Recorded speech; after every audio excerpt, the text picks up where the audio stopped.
It was back-to-back games for both Lithuania and Serbia this weekend. What happened? Let's find out. You're watching CS 105.1, where I talk about sports with good vibes. Let's get it.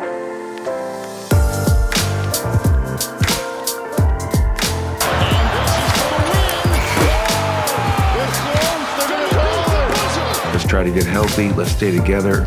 And if we can do that, we'll put ourselves in a good situation. And over the shoulder, no looker. How's it going, everyone, and welcome. I'm CS Chandler here for another take of Nuggets or Serbia basketball, and a little bit of Lithuania, only because of our backup big guy, Big Val. So there was back-to-back games this weekend, and if you didn't watch them, I got you covered here. We're gonna dive into this stuff here, but you had kind of a great game with Lithuania, and then a really rough game, and then you had kind of a mediocre game with Serbia, and then a very tough game. So both Lithuania and Serbia had tough games this weekend, but we'll start off with on Fridays on the 29th there. We had Lithuania versus Montenegro with Vucevic, the center from the Chicago Bulls, and he definitely was the only one that really played well on the team for Montenegro. Lithuania really dominated that entire game. So just getting into it right now, Lithuania controlled the tap and scores the first bucket. Montenegro quickly builds a lead that they aren't able to really hold on to as Val leads Lithuania to build a lead themselves. Lithuania then outscores Montenegro in the first with a commanding 26-15. Jokic, who is doing a very good job in this EuroBasket, I should say. Just both this game and in the game that they had against Germany, he was one of the main factors of why they were still in the game. And he's actually the leading scorer of the game. And he actually continues his dominance in the second, racking up a quick few points from fast break layups. And it really, in the second, is where the game gets lost for Montenegro, as Lithuania builds a 21-point lead, winning the quarter 21-13. The third, Lithuania didn't let off the gas as they continued to build on the lead. They did get a little cocky as one play after a steal on the fast break. They try some fancy passing, which gets lost and ends in a turnover. And yet it was almost as if they were just playing with their food. It didn't really matter, because as soon as Montenegro capitalized on the turnover, Lithuania just kind of battled back and regained the point that they lost there. It was really interesting to see just how dominant they were against the Montenegro. Big Val gets checked out early and doesn't return. I assume that's because of some kind of minutes restriction by the Nuggets, but it didn't really matter because Lithuania was so dominant. They win the third as well, 19-17. And then up by 20 in the fourth, Jokic starts it off with charging to the rim for a layup in the first points of the quarter, who really had just an amazing game. He had 21, 0, and 12 with 3 steals. Off an assist from a rebound, Valeka sinks a 3, extending the lead to 31. And then Lithuania wins the fourth as well, 28-22, winning all 4 quarters. A very dominant win by them. Final score 94-67, a near 30-point crushing blowout to Montenegro. Valanciunas only played 13 minutes, and in those 13 minutes, he racked up 19, 5, and 1. Like, if you're a Nuggets fan watching this, that's exactly what you want to see.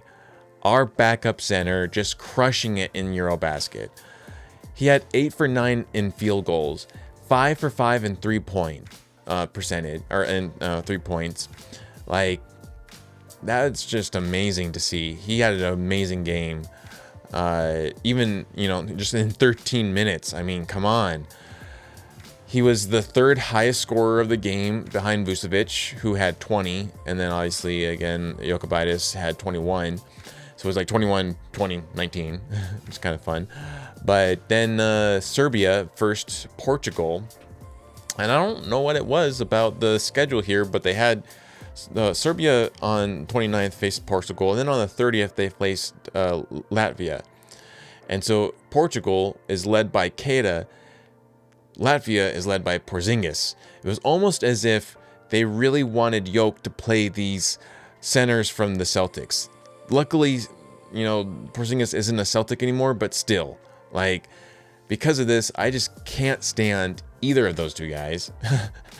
And so this game here, Serbia versus Portugal, Serbia wins. I'm just going to point that out right now. Serbia wins. They're undefeated. And Jokic definitely touches the ball in the tap, but Portugal is the one that actually controls the tap because he tapped it too far, and no one on Serbia actually outran anyone on Portugal for the basket. So they get the ball.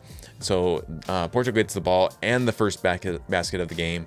Serbia has a bit of a rocky start as they weren't really able to shake off Portugal for the first quarter, but definitely saw a good steal by Jokic, who manages to get the ball to Vucevic for the layup. Serbia wins the first 23-19, but only a 4-point game with 3 quarters to go, so a lot of ground to cover. Second quarter starts off with a dunk by Milutinov of Serbia, while Jokic gets his patented rest minutes. During this time, as what happens quite frequently with the teams that Jokic is on, the lead starts to get depleted as Portugal battles back and makes it a 2-point game. Luckily, Bogdanovic is able to sink a 3 and a couple layups to keep Serbia ahead until Jokic checks back in. And of course, as he checks back in order to restore order, he gets the lead to grow once more. Serbia wins the second 20-14. And then third quarter starts off with Jokic with a floater over Keita for the first points of the half. Which I mean, again, I can't stand that guy. Even more so because he's a Celtic.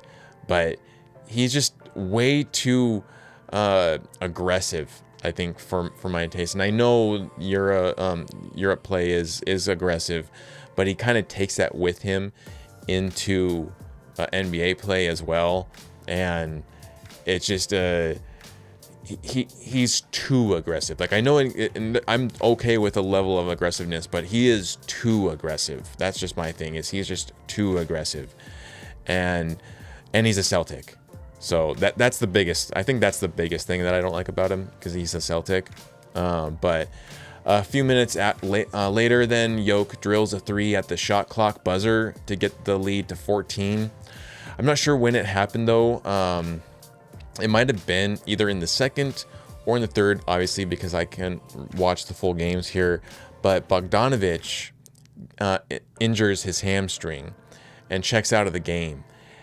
He only plays 14 minutes, and it is actually later discovered in an MRI after the back-to-back games. I think it was like yesterday they discovered that he has a hamstring strain, and so he is completely out of EuroBasket now, and most likely headed back to LA per Clippers orders to get rehab before the regular season starts again. So he is done, unfortunately. He's their captain, and he's now out of it, and so they're gonna have to rely more on Jokic. Jokic is gonna have to really step up as a leader. And it's just really unfortunate for Team Serbia, but I still think that they are still favorited, even though they don't have Bogdanovic. Jokic will, lead them to the promised land there. So he's out of EuroBasket, and as the clock winds down on the third, Dobric drills a buzzer beater 3 to get Serbia up by 15, as Serbia wins the third 21-16. And now the fourth is where it all goes wonky for Serbia, as they let off the gas, pulling a full Nuggets move here, as we all know, at least from the past, I want to say 2 seasons, at least. The Nuggets just letting off the gas with a good lead on the fourth. They're like, yeah, we got this, and then letting that off, and the lead starts to get depleted. Jokic sits out of the entire fourth. He only plays 22 minutes. Luckily, Jovic had a good game and was still having, and he checked in. Luckily, Jovic is in the game, having a great game, and he checks in. Luckily, Jovic, who was having a great game, he checks in and helps Serbia maintain some dominance. Serbia almost turns the ball over, but Jovic saves it and drills a three to hold on the lead. Portugal then gets the lead down to 7, forcing Pičić to call a timeout. And the timeout helps Serbia, actually, because then the lead is able to grow more back into double digits. Though they would not win the fourth, Portugal wins the fourth 20-16. Serbia, though, does win the game 80-69. Jokic, in his 22 minutes on the court, racked up 23, 10, and 3. Another double-double by our MV3 on 8 for 10 field goal shooting. Like, that's just crazy. He had a good game. I mean, he's been having good games. So, 2 good games from our Nuggets, 2 center big men. Now we get to the games from yesterday. So, Lithuania versus Germany. And this was, man, a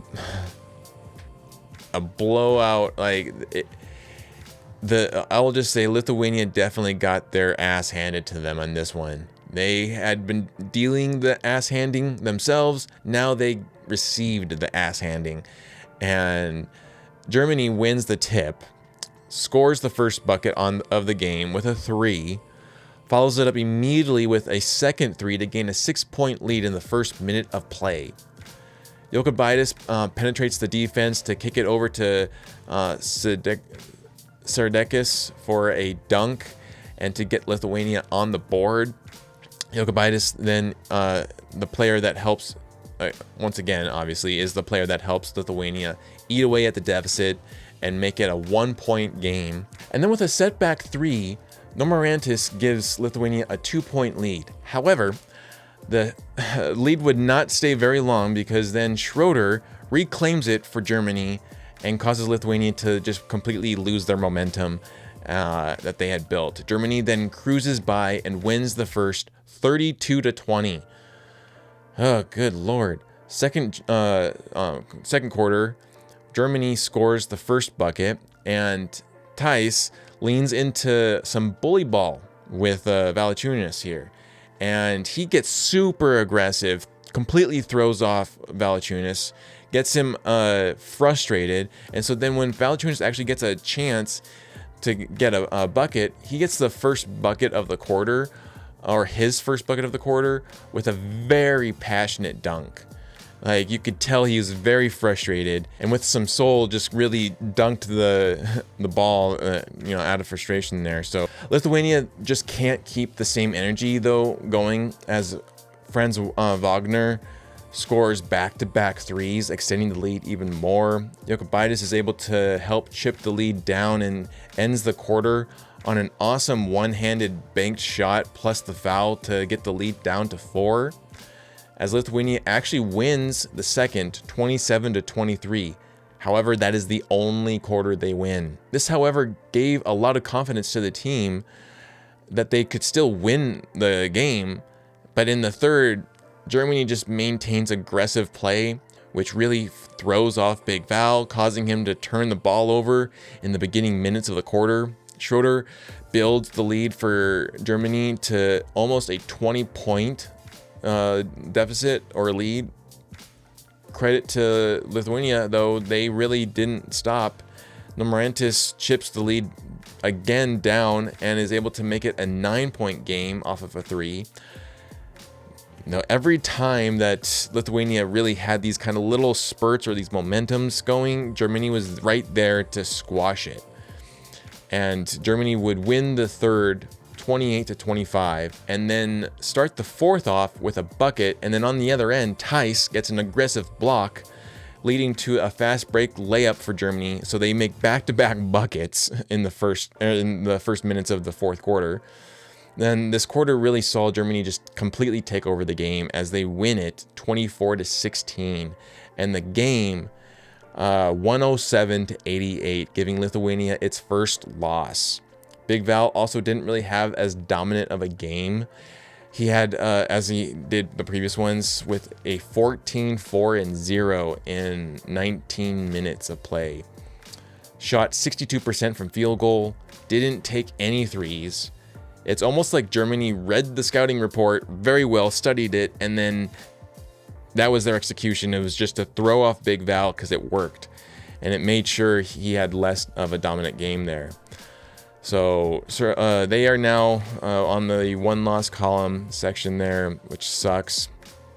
Serbia then would face Latvia with no Bogdanovic. Because again, I mean, they didn't know this until after this game, but he was still out in this game as well.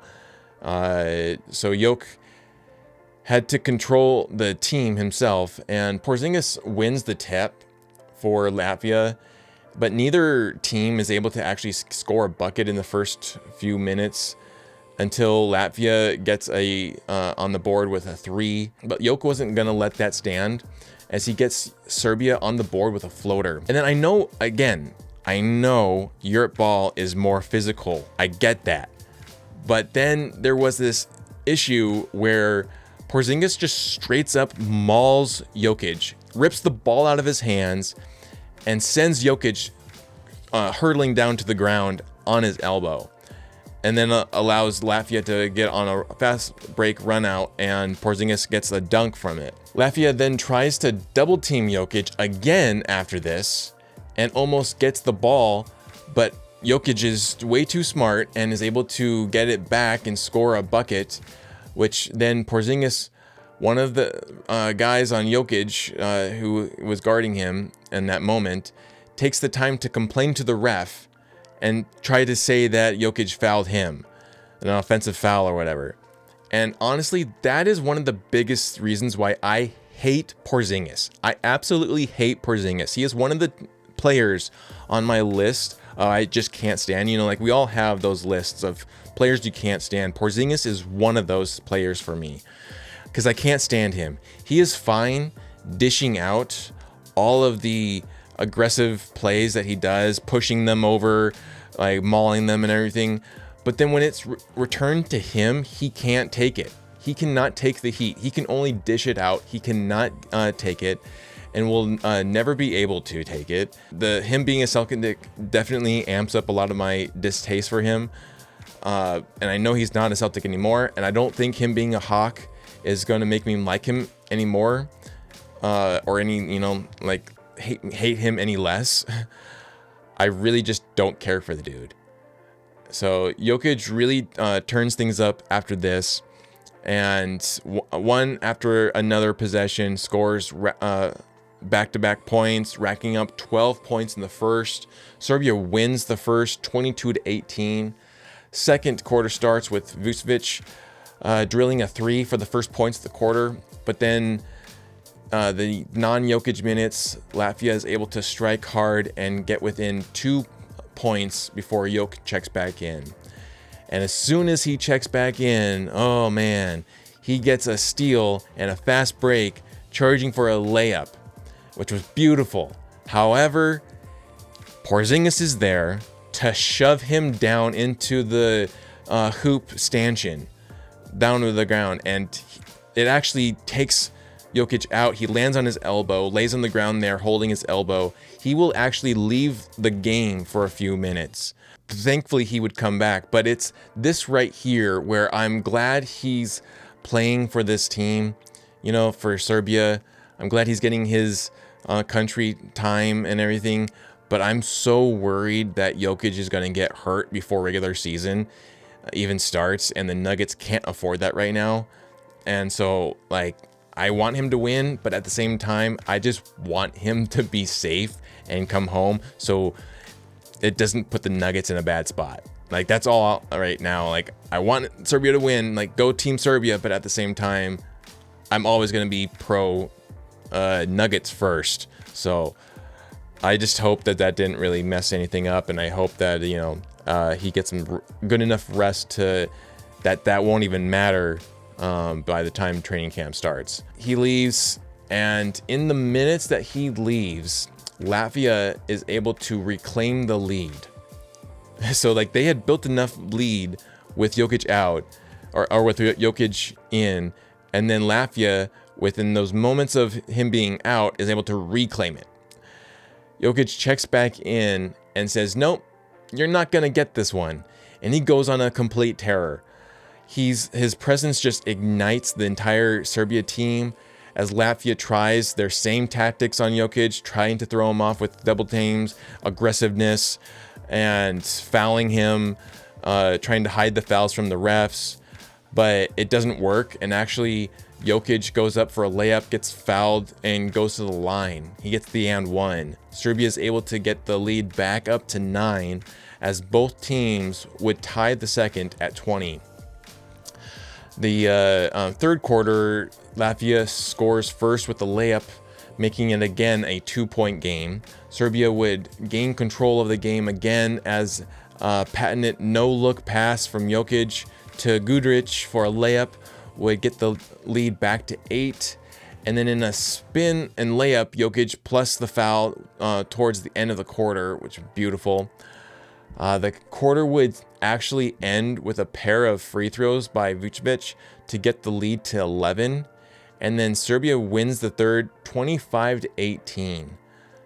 The fourth quarter had Jokic originally sitting out, though.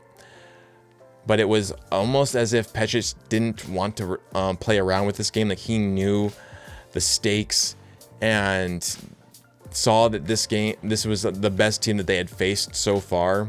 So Jokic would actually check in at the 7:30 mark of the fourth quarter.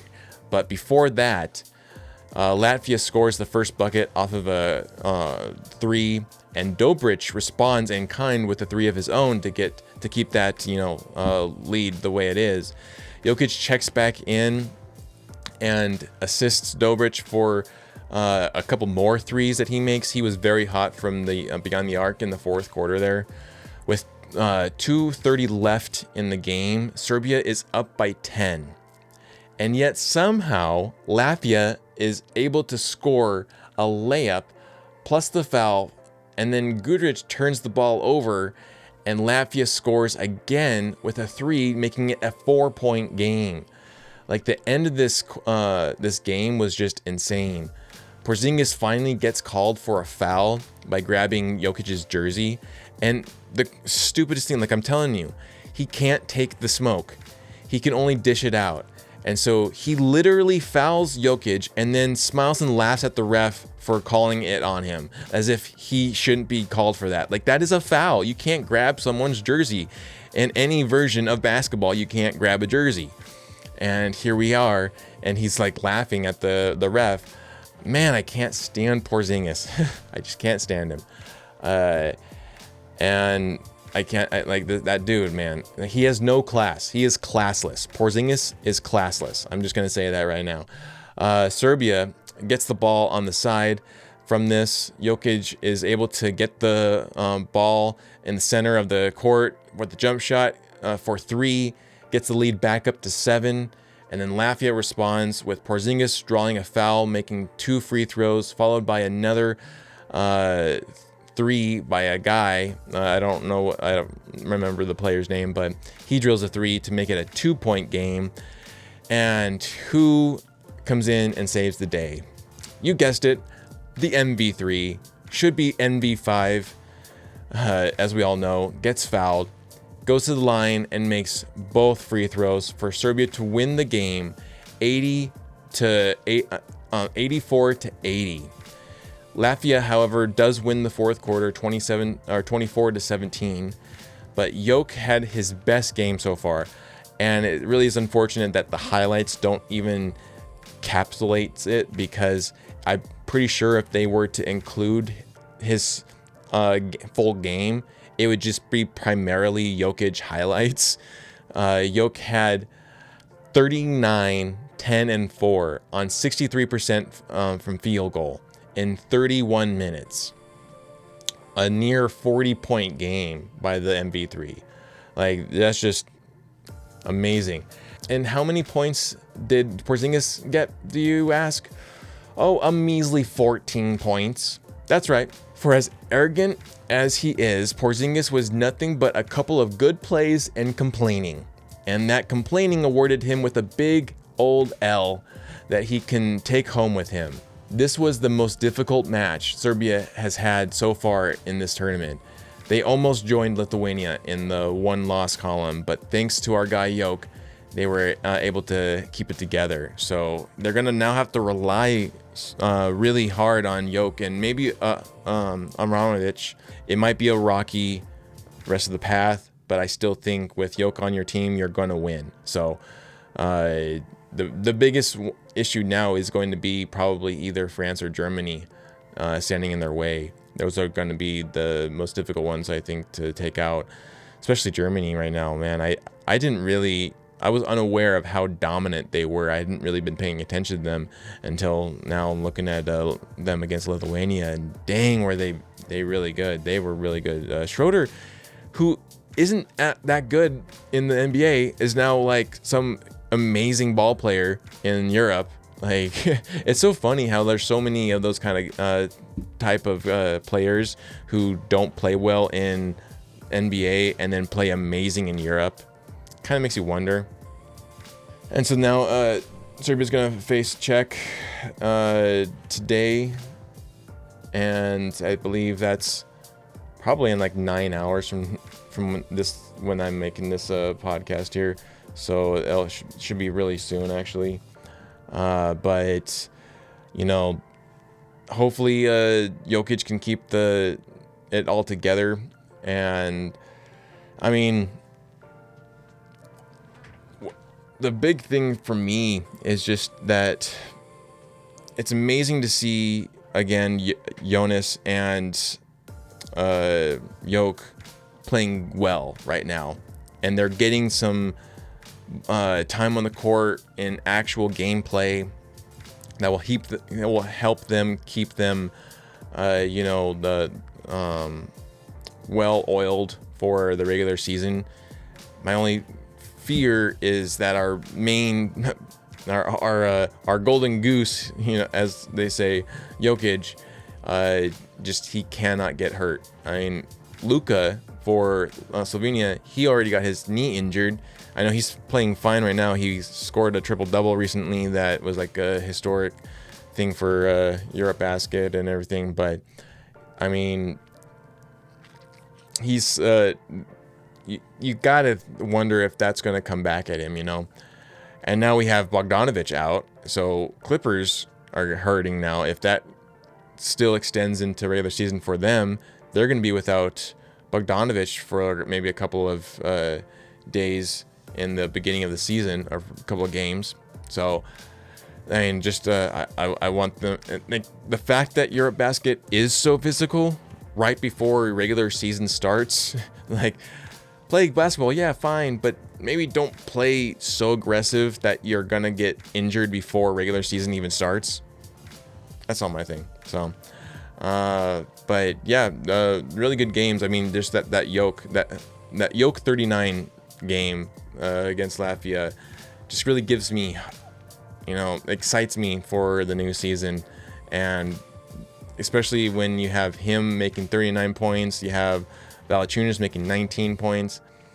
Like, that's going to set us up really well if they play well together. That's the big thing now, is that we just need to see them play well together, because it is all about who you're playing with. And I know that they're all professionals and they should be able to play with each other, but we've seen it just last season. They were still supposed to be professionals, and at times they looked, and Jokic even said that, commented that they didn't really play the same level that they're getting paid to be at. And so that, I need to see them all play well now. And I think the other thing is too, like, when we've now seen the most of the team play. We've seen Jokic play, not maybe with the Nuggets, but we have seen a lot of the Nuggets players playing with each other.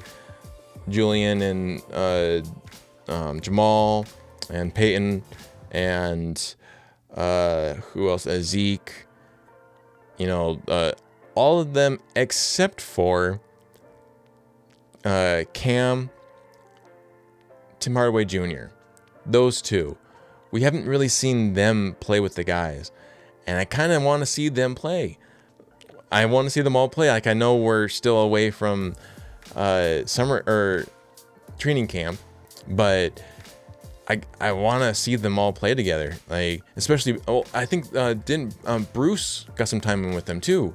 So, I mean, come on, let's get most of the team in there with Cam and Tim, and let's see them all practice together. That would be really fun. That would be great to see. If I look at the roster right now,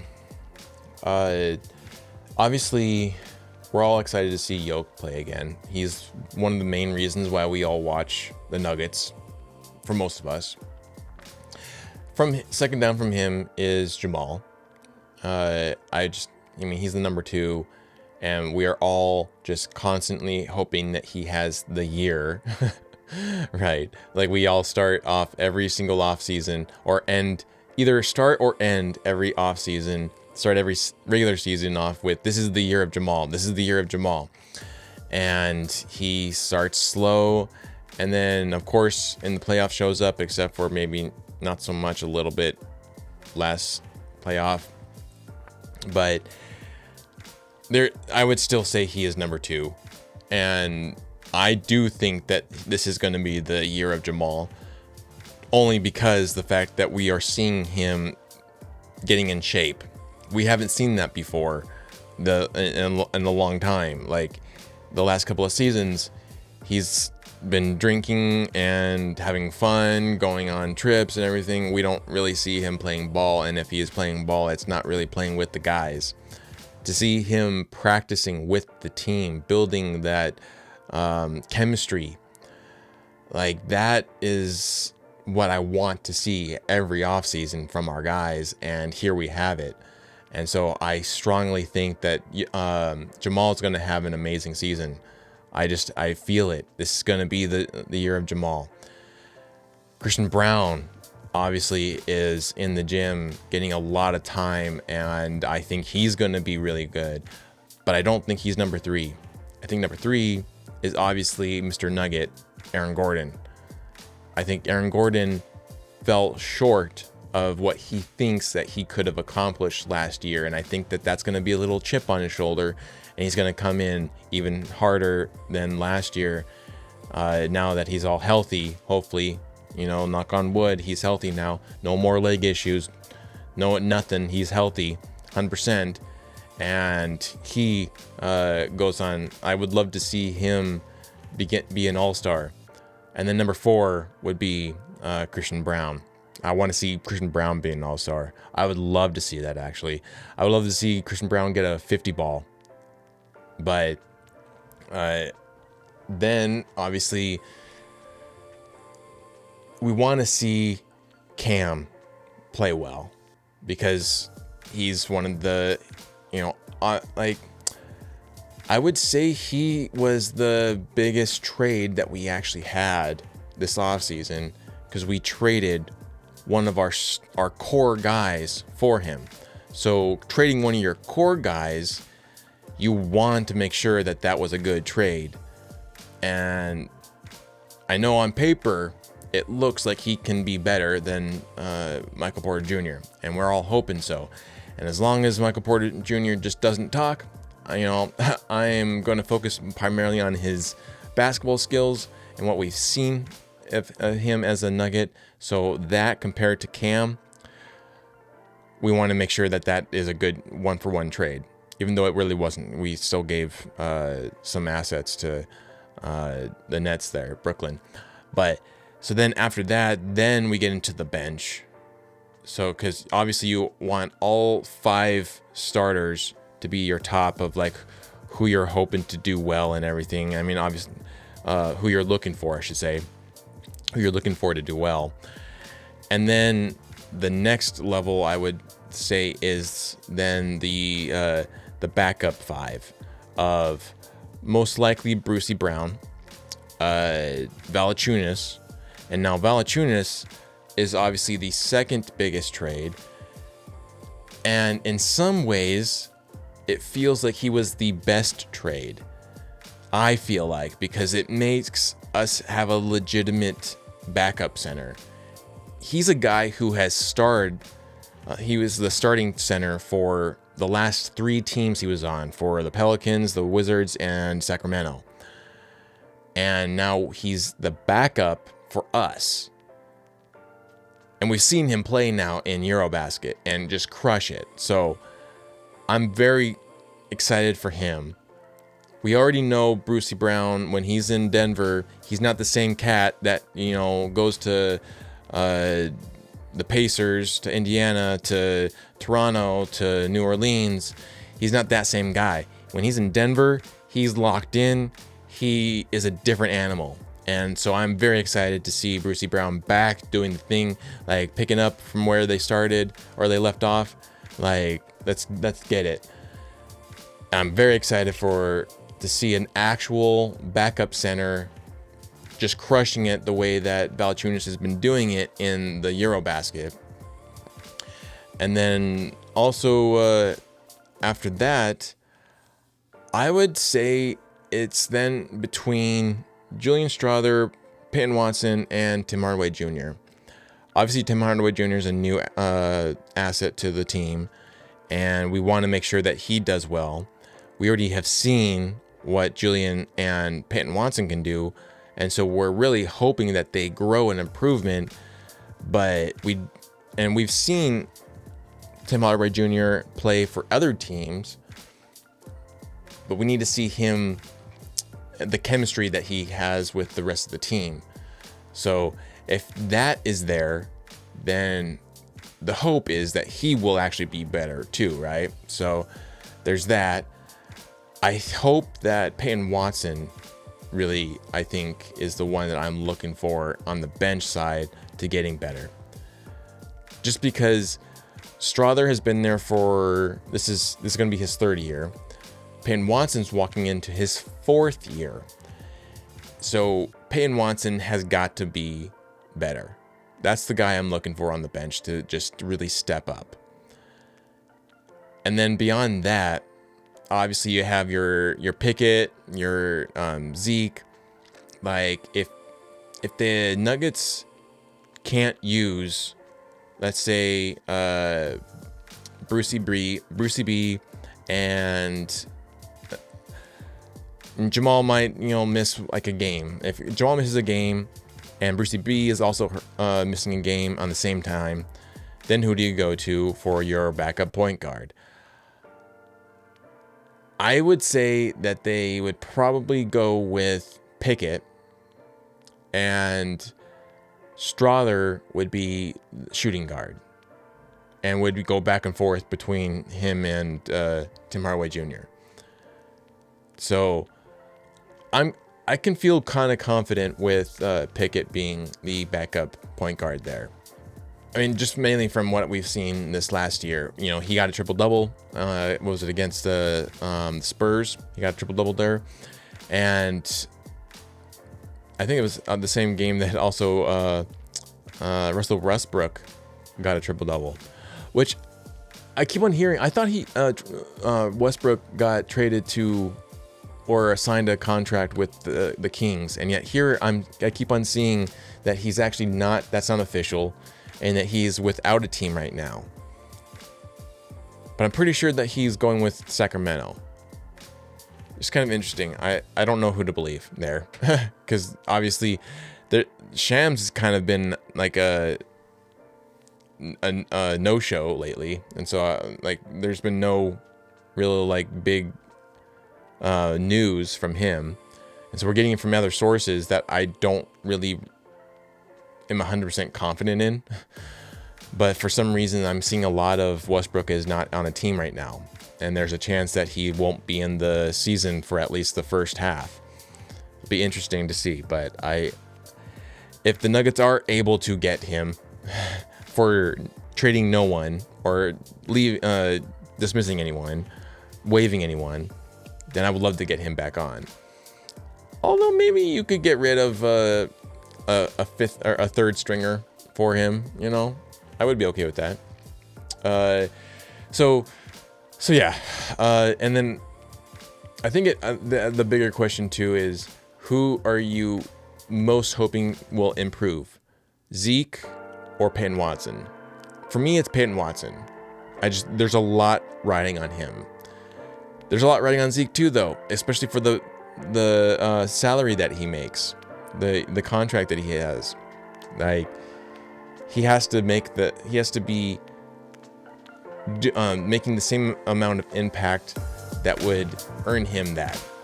So, I don't know. Let me know your thoughts in the comments. What you think of who you're looking for improvement between Zeke and Peyton Watson, or if there's another player that you're more looking forward to. But that's pretty much all I got for this episode. Hopefully Serbia wins today. I'll probably try to be back on afterwards to give a breakdown of that game, and we'll see from there, right? I hope you enjoyed this episode. Please give it a like and subscribe, share it out to your friends and family, and you've been listening to CS 105.1, where I talk about sports with good vibes. We'll catch you later.